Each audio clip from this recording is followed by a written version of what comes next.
Beberapa ulama sepakat bahwa ilmu tentang nasih mansuh sangat penting untuk dijadikan sebagai piranti dalam memahami Al-Quran. Begitu juga beberapa ulama meyakini bahwa setiap ayat Al-Quran tidak ada kontradiksi. Artinya, ayat yang kelihatan bertentangan pada dasarnya tidak bertentangan. Oleh karena itu, perlu adanya metode penafsiran untuk meluruskan ayat-ayat yang kelihatan bertentangan tersebut. Maka lahirlah ilmu nasih mansuh. Pada suatu hari, Sayyidina Ali bin Abi Thalib memasuki sebuah masjid di Kufah. Di masjid tersebut, ia melihat seorang lelaki yang menurut As-Suyuti dalam Al-Itqan adalah seorang qadi. Beliau sedang dikelilingi oleh banyak orang. Kepadanya diajukan berbagai persoalan. Kemudian selesai mengajar, Sayyidina Ali pun bertanya kepadanya, "Ata'rifun nasih minal mansuh?" Apakah Anda tahu apa itu nasih dan mansuh? Lelaki itu menjawab, "La, tidak." Mendengar jawaban demikian, Sayyidina Ali berkata kepadanya, "Halakta wa ahlakta." Kalau demikian berarti engkau telah celaka dan mencelakakan orang lain. Pertanyaan Sayyidina Ali tersebut paling tidak menegaskan akan urgensi ilmu nasih mansuh sebagai bagian dari ulumul Quran. Sehubungan dengan urgensi dari nasih mansuh ini, pendapat Jalaluddin As-Suyuti dalam Al-Itqan yang banyak dikutip oleh para penulis ulumul Quran menegaskan bahwa seorang tidak boleh menafsirkan kitabullah kecuali terlebih dahulu mengetahui ayat-ayat yang terdapat dalam Al-Quran yang menasahkan dan dinasahkan. Imam Az-Zubki dalam Mabahis fi Ulumil Quran menegaskan bahwa nasih adalah raf'ul hukm syar'i bidalil syar'i, mencabut atau mengangkat hukum syar'i dengan dalil syar'i yang lain. Mustafa Muhammad Sulaiman dalam kitabnya An-Nasih wal Mansuh fil Quran Al-Karim halaman 49 membagi nasih mansuh menjadi 4 bagian. Pertama, nasih ayat Al-Quran dengan Al-Quran. Kedua, nasih Al-Quran dengan sunnah. Ketiga, nasih sunnah dengan Al-Quran. Keempat, nasih sunnah dengan sunnah. Contoh dari nasih ayat Al-Quran dengan Al-Quran adalah kasus hukum iddah, yaitu masa menunggu bagi seorang wanita yang ditinggal wafat oleh suaminya yang semula 1 tahun sebagaimana Al-Quran surah Al-Baqarah ayat 240. Beberapa waktu kemudian ditetapkan bahwa masa iddahnya hanya 4 bulan 10 hari sebagaimana Quran surah Al-Baqarah ayat 234. Juga bisa dilihat pada kasus penetapan hukum masalah khamr, yang pada mulanya Al-Quran hanya menyampaikan tentang positif dan negatifnya khamr tersebut. Kemudian Al-Quran meminta kaum muslimin untuk tidak mabuk ketika sholat, sebagaimana Quran surah An-Nisa ayat 43. Dan terakhir Al-Quran menegaskan kepada kaum muslimin untuk tidak menggunakan atau meminum khamr, sebagaimana Quran surah Al-Maidah ayat 90-91. Muncul persoalan ketika kajian nasih mansuh ini masuk pada wilayah nashul Quran dengan sunnah. Imam Malik, Abu Hanifah, dan Imam Ahmad menerima nasih model ini, meskipun hanya nasih Quran dengan hadis mutawatir.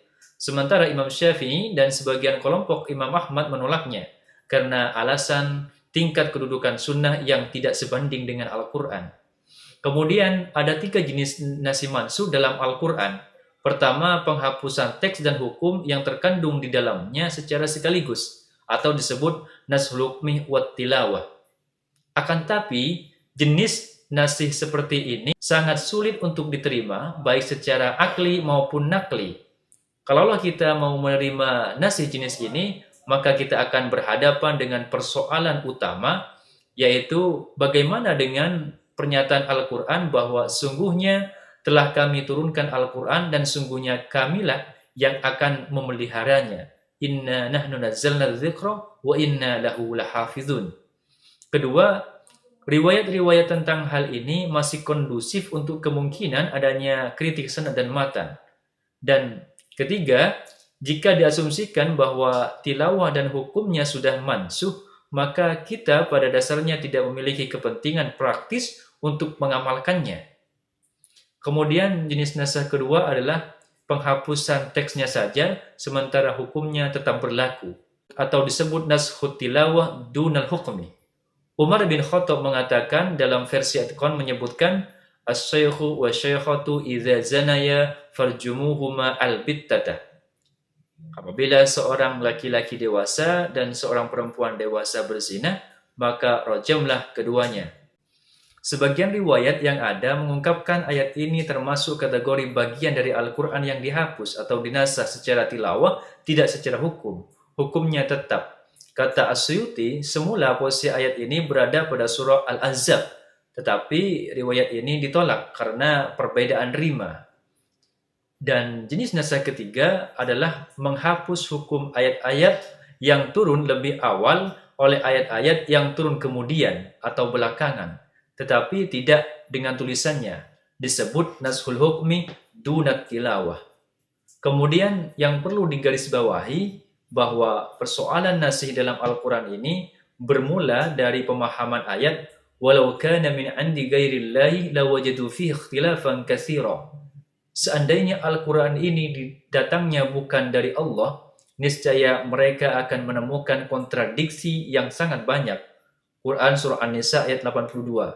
Ayat ini ingin mengatakan bahwa ayat-ayat Al-Quran tidak mempunyai perbedaan-perbedaan yang signifikan antara suatu ayat dengan ayat lainnya. Sementara di tempat lain, Al-Quran mengatakan, "Ma nansakh min ayatin aw nunsiha na'ti bi khairin minha aw misliha." Setiap ayat yang kami nasah atau yang kami jadikan manusia lupa kepadanya, tentu kami ganti dengan yang lebih baik padanya atau yang sebanding dengannya. Quran Surah Al-Baqarah ayat 106. Artinya, nasih dan mansuh merupakan kreasi atau ketetapan Allah itu sendiri. Maka dalam konteks ini, Abu Muslim Al-Asfahani menolak anggapan bahwa ayat yang sepintas kontradiktif diselesaikan dengan jalan nasih mansuh.